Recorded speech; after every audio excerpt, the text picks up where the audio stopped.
Hola muchachos, espero que estén muy bien. El día de hoy hablaremos sobre las medidas de dispersión utilizando Excel para contestar cada una de ellas. En este caso, el ejemplo que ustedes están viendo aquí es un ejemplo de datos no agrupados y utilizaremos las distintas funciones para contestar cada una de estas. Recordemos que la media aritmética o promedio la obtenemos utilizando el signo de igual siempre todas las funciones y escribiendo promedio. Seleccionamos el rango, cerramos nuestro paréntesis y ya tenemos lo que es la media aritmética. ¿Ok? Para la varianza, ustedes pueden escribir el signo de igual y escribimos la palabra var. Y es la que tenemos aquí en la penúltima opción. Seleccionamos el rango de datos y damos Enter. Si en dado caso a ustedes les aparecieran más decimales, es importante, recuerden, reducirlo a 2. Desviación estándar, la función es des, est, que es la que tenemos aquí, desviación estándar. Damos doble clic, seleccionamos nuestras celdas donde tenemos todos nuestros datos, damos Enter y tenemos la desviación estándar. El rango, recuerden que es el dato máximo o el dato mayor.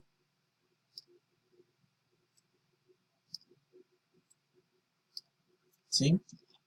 Menos el dato mínimo y escribimos la palabra min. Seleccionamos nuevamente los datos.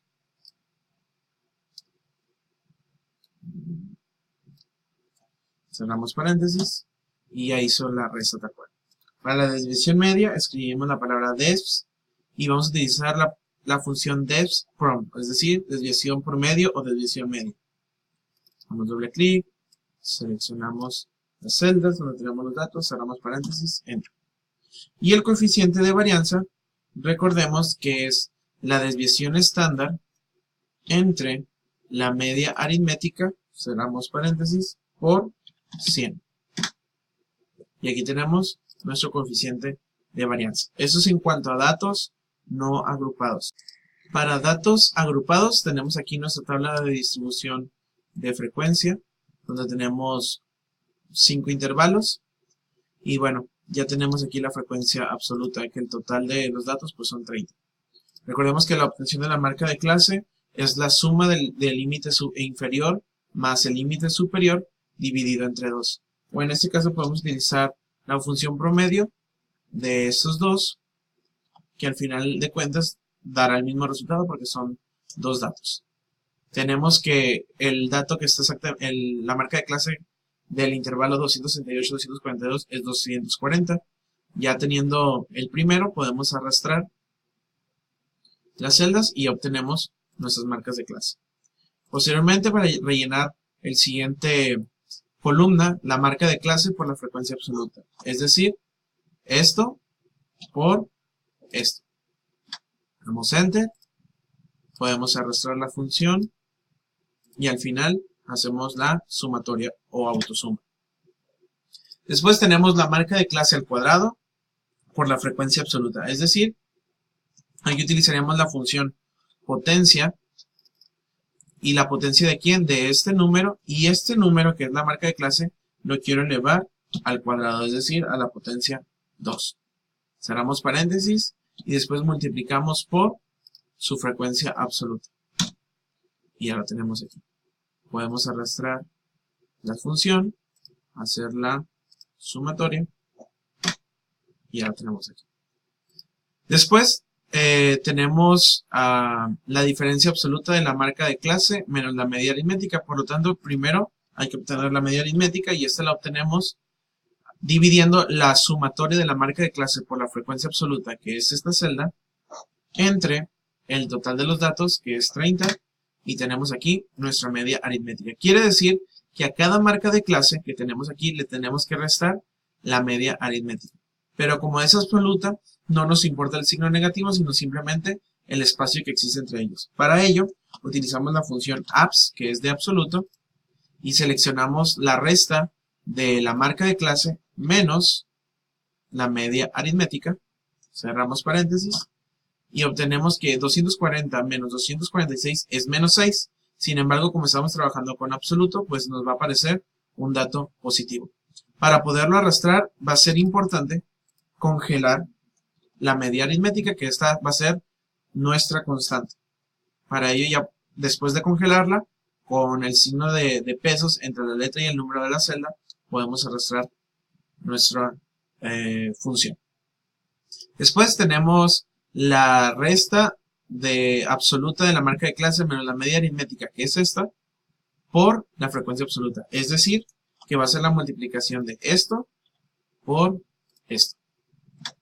Tenemos aquí, podemos arrastrar la función y tenemos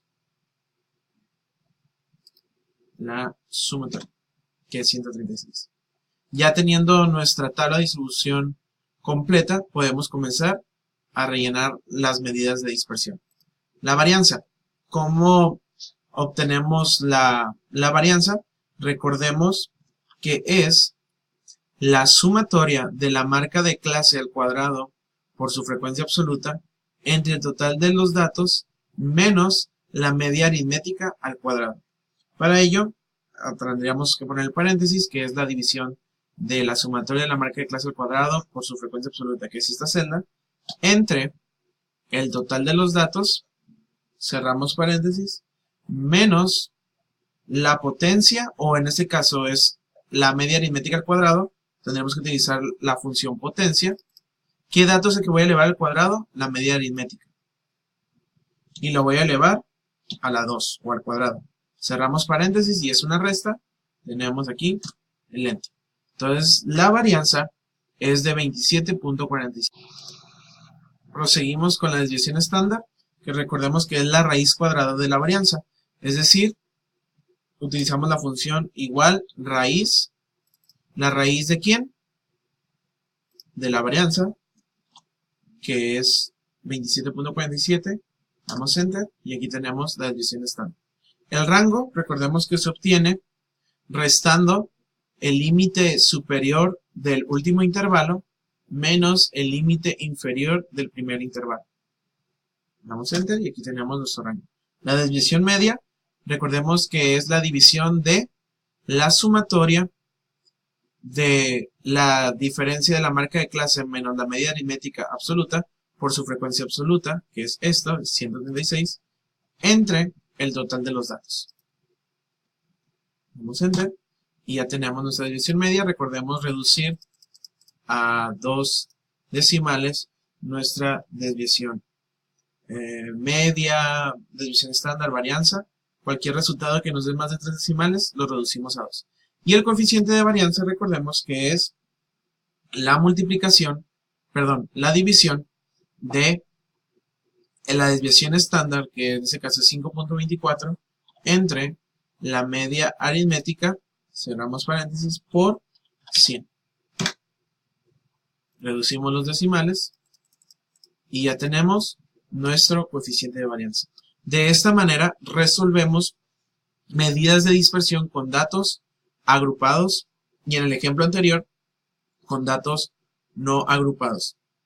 Entonces el objetivo de este video es proporcionarles la información para que ustedes puedan realizar las prácticas con el tema de medidas de dispersión para datos no agrupados y agrupados. Que tengan un buen día. Nos vemos.